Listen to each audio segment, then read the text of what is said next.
Ендеше достар, екінші посылкамыз да келді.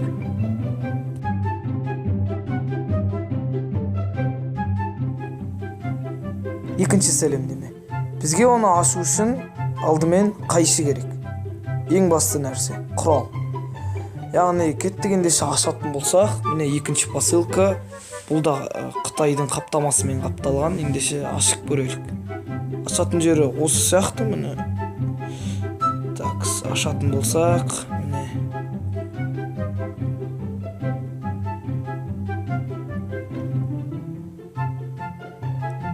Ашып жатырық, міне.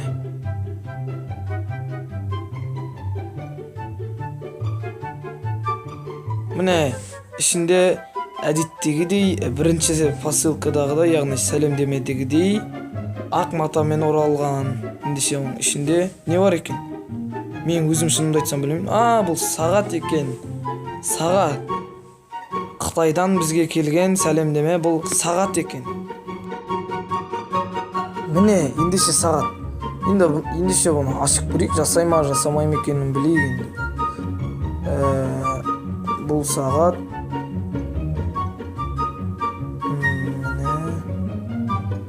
Бұл сағат Женева деген фирмада жасалған екен.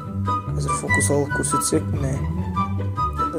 Бәрі міне Женева деген фирмада бәрі жасап тұр, жақсы. Ендеше бүгінге осы. Сіздермен болған Made by KZ. Каналға тіркелеміз, лайк басамыз.